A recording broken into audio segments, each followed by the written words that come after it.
Welcome to InfoStream, your daily current. Unsure what to listen to? Turn to us for today's headlines.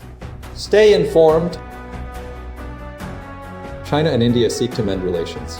Recent Middle East conflicts cause escalating tensions. Gaza war developments include Hamas spokesman death and Israeli response. Indonesia experiences political unrest. Trump expands China's global influence. Sudan conflict worsens with RSF and Houthi activity. Significant AI medical breakthroughs occur amidst the turmoil.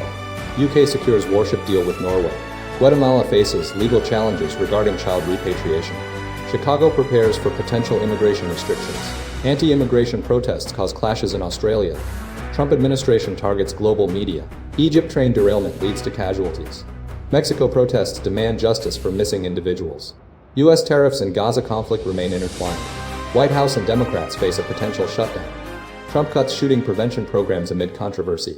China and India attempt to repair strained ties. Recent diplomatic efforts between China and India have focused on establishing a more stable and cooperative relationship amid growing global tensions and shifting geopolitical alliances. The most significant development occurred during the Shanghai Cooperation Organization (SCO) summit in Tianjin, where Chinese President Xi Jinping and Indian Prime Minister Narendra Modi held their first bilateral meeting in 7 years, signaling a deliberate effort to mend fractured ties. The meeting was prompted by a confluence of factors, including Donald Trump's economic tariffs targeting Indian goods due to their purchase of Russian oil, escalating security concerns, and broader shifts in the international order. Both leaders acknowledged the chaotic, global situation, characterized by transformations and challenges, and expressed a shared desire to move beyond rivalry and toward partnership. Xi Jinping emphasized the importance of a stable relationship and cooperation for the growth and development of both nations and a multipolar world. Modi affirmed India's commitment to furthering the relationship based on mutual trust and respect. Several concrete steps were taken to foster improved relations. Direct flights, suspended since a 2020 border clash, were set to resume, and the easing of visa restrictions for tourists and pilgrims was announced. Following a visit by China's top diplomat, both countries released a 10 points of consensus aimed at reducing tensions. Despite these positive developments, underlying tensions persist, particularly regarding the disputed border along the line of actual control (LAC), a legacy of the 1962 war. The meeting occurred amidst ongoing concerns about U.S. tariffs and the war in Ukraine, with both countries seeking to diversify their economic partnerships. Both leaders discussed the evolving international landscape and the need for a more balanced global order. The SCO summit itself, attended by over 20 world leaders, provided a platform for airing grievances and exploring shared interests, while also highlighting the growing influence of countries outside the traditional Western sphere.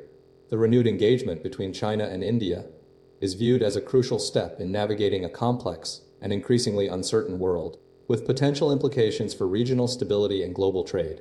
The leaders' willingness to engage signals a strategic recalibration, acknowledging the need for cooperation despite historical disagreements and ongoing security challenges. Recent conflicts across the Middle East have resulted in significant casualties and escalated tensions.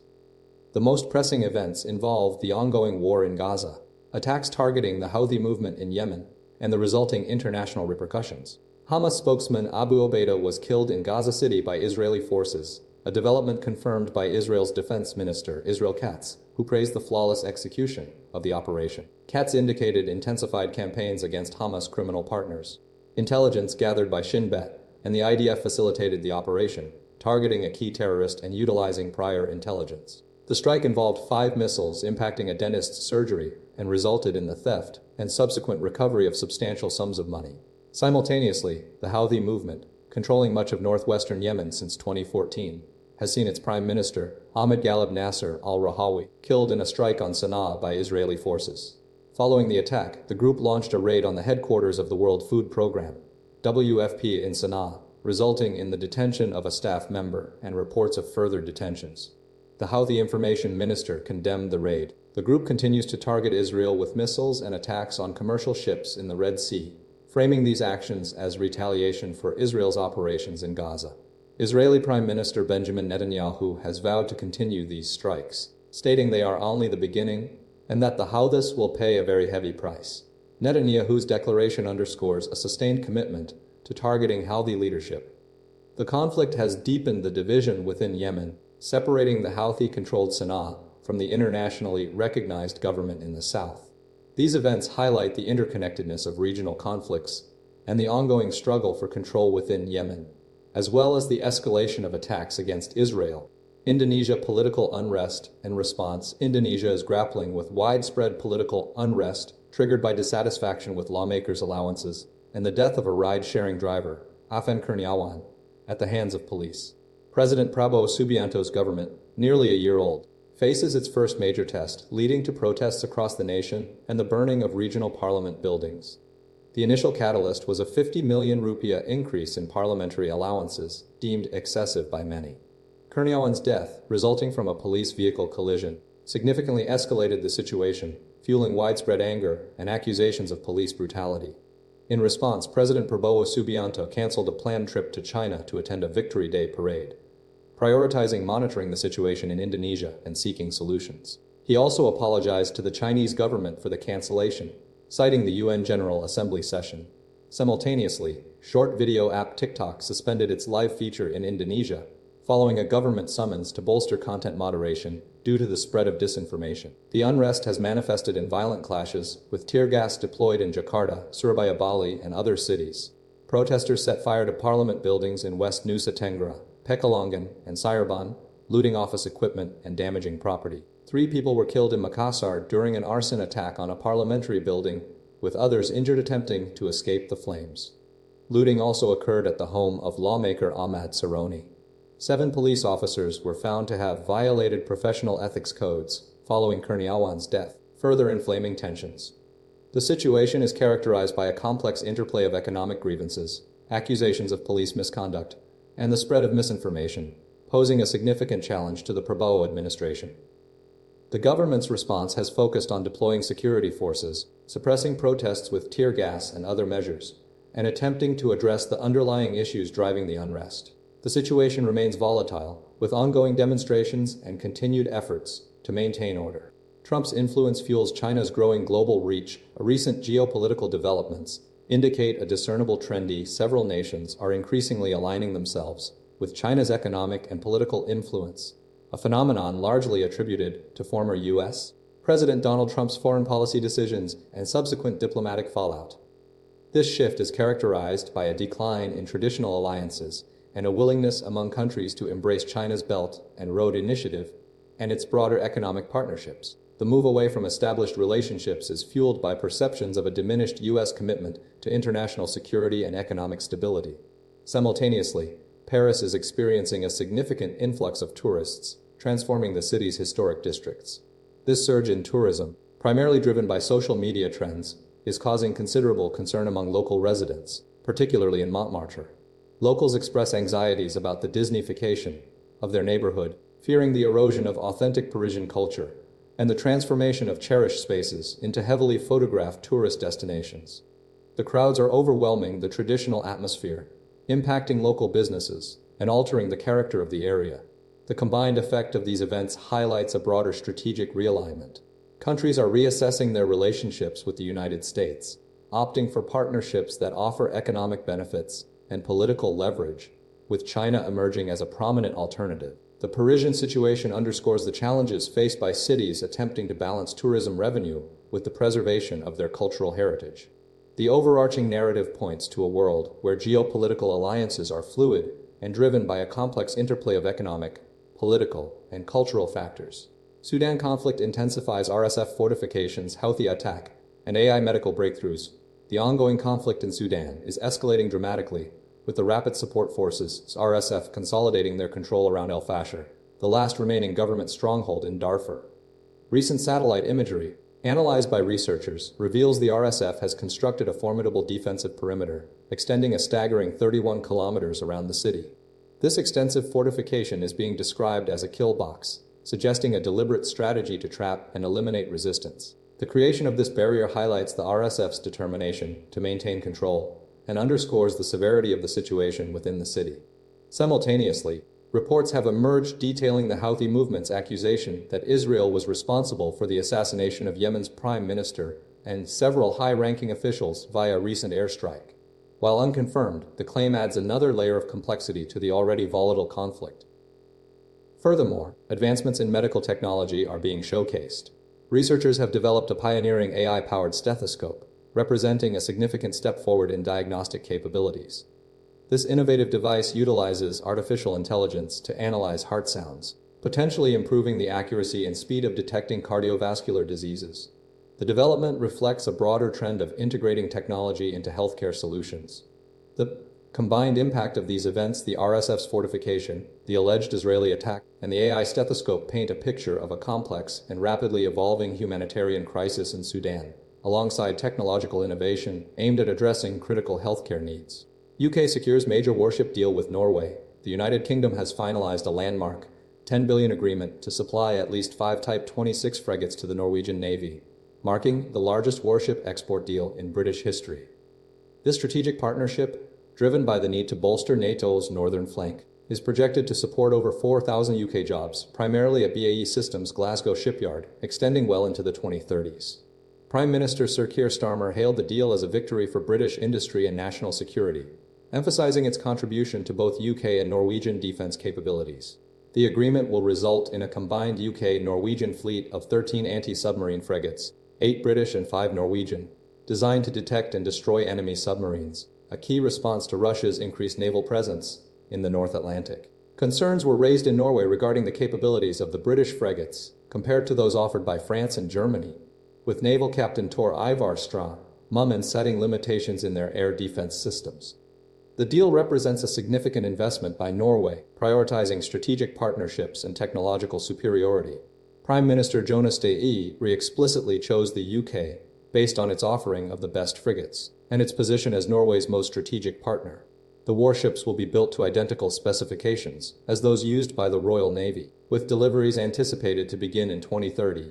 Defense Secretary John Healey underscored the collaborative nature of the agreement, stating that UK and Norwegian navies will train, operate, deter, and if necessary, fight together. This partnership directly addresses the identified threat of Russian submarines and aims to safeguard critical infrastructure. The Strategic Defense Review highlighted Russia as the principal threat to NATO, justifying the investment in advanced submarine hunting capabilities. The deal is expected to strengthen NATO's presence in the North Atlantic and reinforce the UK-Norway alliance.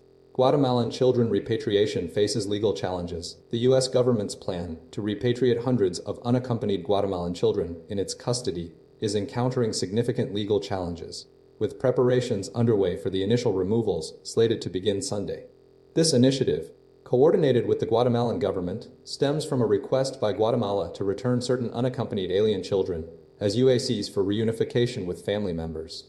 The Office of Refugee Resettlement notified shelter providers that children had been identified for reunification, demanding they be prepared for discharge within 2 to 4 hours upon notification. A federal judge temporarily blocked the removals following a lawsuit filed by attorneys representing the children. The plaintiffs, 10 minors aged 10 to 17, many involved in ongoing immigration proceedings, expressed fear and confusion after being roused from their beds during a holiday weekend. One particularly concerning case involves a 10-year-old indigenous child who experienced abuse and neglect in Guatemala, with her mother deceased. The legal arguments center on the violation of U.S. law, which guarantees special protections for unaccompanied migrants and requires due process before removal. Attorneys contend that the abrupt removals without the opportunity for relief from deportation are unlawful. The judge ordered a 2-week halt to the removals, setting a hearing for Sunday afternoon. The preparations for the children's return include ensuring they have travel-ready documentation, medication, personal belongings, and 2 prepared sack lunches. The entire operation is occurring amidst considerable anxiety among the children, many of whom have valid reasons for fearing a return to Guatemala. The Office of Refugee Resettlement's notification highlights the urgency of the situation and the logistical demands of the impending removals, emphasizing the need for immediate readiness among the children and their care providers. The situation remains fluid, with legal battles and logistical preparations occurring simultaneously. Chicago resists Trump's potential immigration crackdown. Chicago Mayor Brandon Johnson has enacted an order designed to resist a potential immigration crackdown, orchestrated by the Trump administration, escalating tensions between the city and the federal government. Following the deployment of approximately 2,000 troops in Washington, D.C., and reports of a planned surge in federal immigration agents, Johnson declared that Chicago does not need nor want an unconstitutional and illegal military occupation. The order directs city agencies to respond to potential immigration enforcement actions, emphasizing the protection of residents' rights. This action stems from a growing feud centered around violent crime and immigration, with Trump characterizing Chicago as a killing field. The mayor's directive restates existing policies, including mandatory body camera usage and mask bans for law enforcement. Concerns have been raised regarding immigration and customs enforcement, ICE officers concealing their identities, further fueling the conflict. Johnson has explicitly ruled out joint patrols between local and federal officers. Chicago's diverse population, with over 1 in 5 residents being immigrants, primarily from Latin American countries, is a key factor in the situation. The exact number of undocumented residents remains unclear. Republican Governor J.B. Pritzker strongly condemned Trump's threats to deploy the National Guard, labeling them an abuse of power. White House spokesperson Abigail Jackson countered, accusing Chicago officials of politicizing crime to distract from economic challenges. The situation highlights a broader struggle between federal and local authorities regarding immigration enforcement and the use of military resources. The ongoing dispute underscores the significant population of immigrants within Chicago and the administration's attempts to frame the city's issues as a crisis. Anti-immigration rallies spark controversy and clashes across Australia.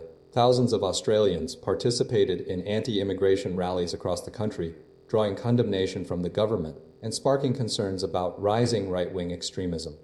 The rallies, organized by groups like March for Australia, aim to protest mass immigration, with slogans demanding an end to what they perceived as detrimental influxes. These gatherings were linked to neo-Nazi figures and anti-lockdown campaigners, fueling anxieties about a surge in far-right sentiment. Rallies took place in major cities, including Sydney, Melbourne, and Queensland, with estimates of attendance ranging from several thousand to upwards of 15,000 in Adelaide. In Sydney, the largest gathering occurred near the Sydney Marathon course, while Melbourne saw clashes between the March for Australia protesters and a counter-demonstration organized by the Refugee Action Coalition. Riot police deployed pepper spray during the Melbourne protest. Key figures, including One Nation Senator Pauline Hanson and Populist Party leader Bob Katter, attended the rallies, further amplifying the right-wing message. Concerns were raised about the involvement of neo-Nazi groups and the promotion of conspiracy theories, as exemplified by the presence of individuals supporting Desi Freeman, a self-described sovereign citizen, accused of shooting 2 police officers. The government strongly condemned the rallies, labeling them as spreading hate and divisive. Murray Watt, a senior minister, asserted that the gatherings were organized and promoted by neo-Nazi groups. Several counter-protests were held, expressing disgust and anger at the far-right agenda. Australia, a nation with a significant proportion of its population born overseas, has been grappling with this rise in extremism. New laws prohibiting the Nazi salute and the display of terror group symbols were enacted in response to anti-Semitic attacks. The rallies highlight ongoing tensions surrounding immigration policy and the growing influence of extremist ideologies within the country. The situation is further complicated by the ongoing conflict in Gaza and its impact on Australian society. Trump administration targets global media and agency employees. The Trump administration is undertaking a systematic effort to reshape and reduce the influence of several federal media outlets and personnel, signaling a continued strategy of challenging established institutions and limiting dissent. Voice of America's VOA, a globally broadcast news organization established during World War II, is facing significant staff reductions, with nearly 532 positions slated for elimination, leaving a staff of approximately 108. This follows previous attempts to terminate over 600 employees and a judge-ordered deposition of Kari Lake, CEO of VOA's parent agency. Critics argue this action represents an attack on press freedom and America's ability to project soft power internationally. Simultaneously, the Environmental Protection Agency, EPA, is taking disciplinary action against employees who voiced public criticism of the agency's policies under Administrator Lee Zeldin and President Trump. At least 8 EPA employees were fired, with 6 probationary employees and 2 career employees among those terminated, following the signing of a letter expressing concerns about the agency's direction. The EPA implemented a zero-tolerance policy regarding employee dissent, accusing the signatories of unlawfully undermining the administration's agenda.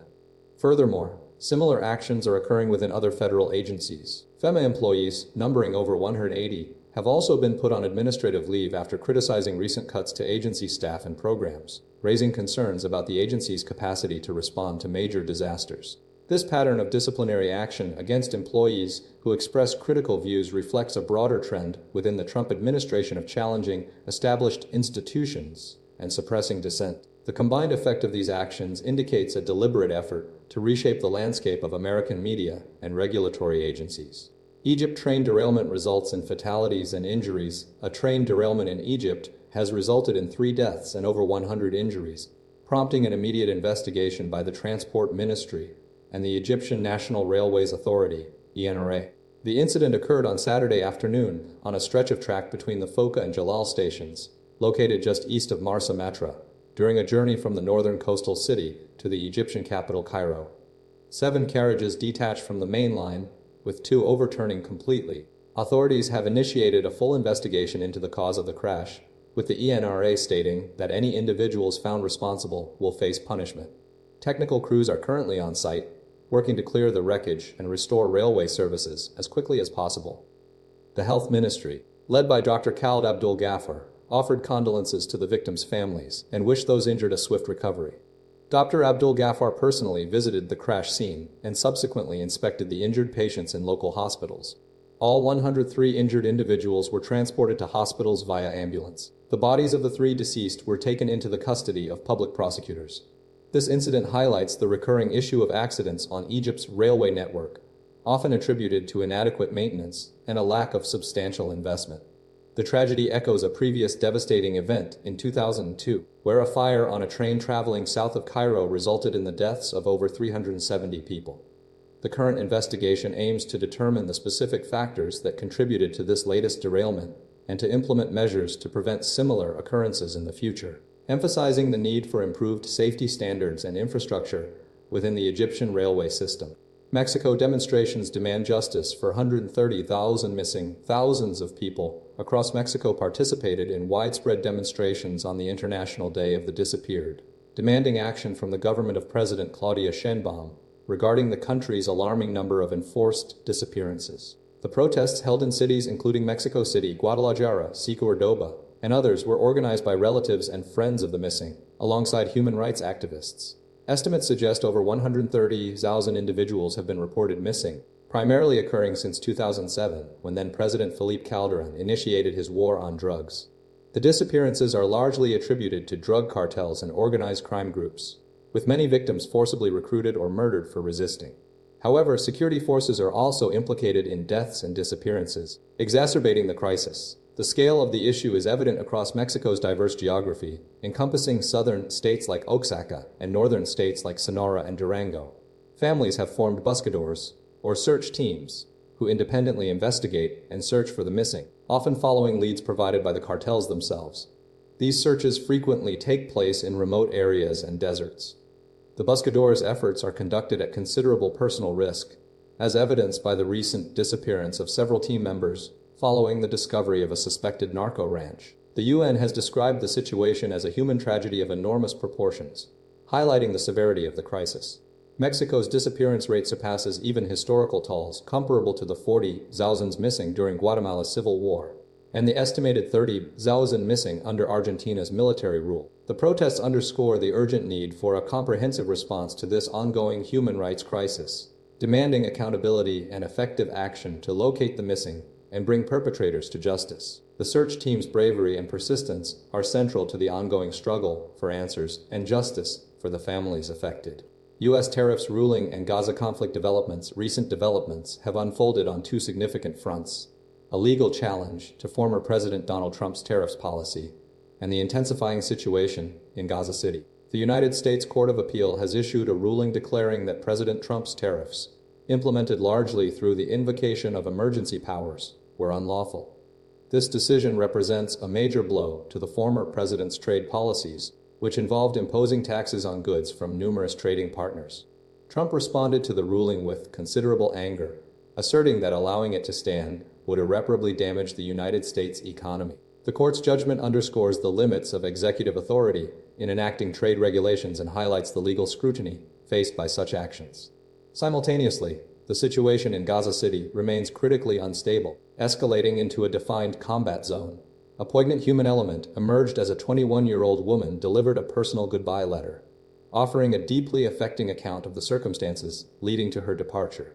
This segment underscored the devastating human cost of the conflict, painting a vivid picture of the challenges faced by civilians within the besieged city. Furthermore, a remarkable achievement was celebrated. 3 Scottish brothers have successfully completed a rowing expedition, securing a place in the record books. This accomplishment demonstrates exceptional athletic prowess and perseverance. The news articles collectively present a complex landscape of legal challenges, humanitarian crises, and athletic triumphs, reflecting diverse and pressing issues demanding attention. White House and Democrats prepare for showdown. The White House, under President Donald Trump, is adopting a confrontational strategy aimed at triggering a government shutdown as negotiations over upcoming funding deadlines approach. The administration is firmly rejecting any attempts to reverse key provisions within the GOP's domestic policy law, particularly concerning healthcare cuts, and intends to maintain Trump's authority to unilaterally alter spending decisions. This stance sets the stage for a high-stakes standoff with congressional Democrats, who are determined to resist concessions and potentially force a government shutdown. Democrats are prepared to leverage the funding deadline to extract compromises from Republicans, fueled by a desire to avoid repeating the perceived capitulation that occurred during a previous funding fight. They are demanding the restoration of billions in cuts to Medicaid and rural hospital funding, alongside checks on Trump's power to override Congress spending decisions. The party's resolve has been strengthened by Trump's recent actions, including canceling nearly $5 billion in foreign aid and deploying the National Guard to address crime in Washington, D.C. Key Democratic leaders, such as Hakeem Jeffries and Rosa DeLauro, have emphasized their determination to control the power of the purse and resist what they view as Trump's attempts to exert undue influence. DeLauro specifically stated that the White House's actions demonstrate a disregard for the law, while Jeffries reiterated the party's refusal to accept a my way or the highway approach. Despite initial Republican resistance, some conservative lawmakers are reportedly open to a short-term stopgap funding measure, contingent upon further rescissions. The White House is actively gauging the positions of various Republican factions and attempting to maintain party unity. A potential compromise is emerging around the expiration of enhanced Obamacare subsidies, though Trump aides remain skeptical and initially prioritize securing government funding. The White House has established clear red lines, explicitly rejecting any agreement that could curb Trump's power or modify existing legislation. This uncompromising stance is intended to pressure Democrats into a shutdown scenario. Both sides recognize the gravity of the situation, with Democrats prepared to fight for their priorities and the White House determined to maintain control over federal spending. The situation is characterized by mutual distrust and a willingness to escalate the conflict to achieve desired outcomes, potentially leading to a government shutdown. Trump administration cuts to shooting prevention programs amid rising school violence and anti-trans controversy. Recent developments highlight a confluence of concerning issues surrounding gun violence prevention and the treatment of transgender students, both exacerbated by actions taken by the Trump administration. Representative Ilhan Omar has strongly criticized the recent decision by the Biden administration to significantly reduce funding for programs aimed at preventing school shootings. Omar's response, detailed in a CNN report, underscores the perceived inadequacy of the government's response to the escalating crisis of school violence, arguing that the cuts demonstrate a lack of commitment to addressing the root causes of these tragedies. The reduction in funding impacts vital programs focused on mental health support, threat assessments, and security enhancements within schools, raising questions about the administration's prioritization of gun control measures.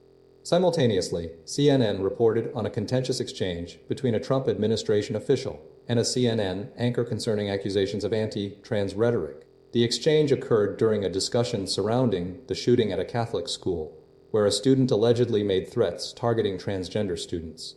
The official's comments, perceived as dismissive and insensitive, fueled further criticism and intensified the debate over the administration's policies impacting the LGBTQ community. The two events are interconnected, reflecting a broader trend of diminished support for vulnerable populations and a perceived lack of urgency in addressing critical issues like gun violence and discrimination. The administration's decisions, coupled with the ongoing debate surrounding transgender rights, paint a picture of a government grappling with complex challenges and facing significant opposition from various sectors. The immediate aftermath of the school shooting and the subsequent questioning of the administration's stance on transgender issues underscore the urgency of the situation and the need for comprehensive solutions.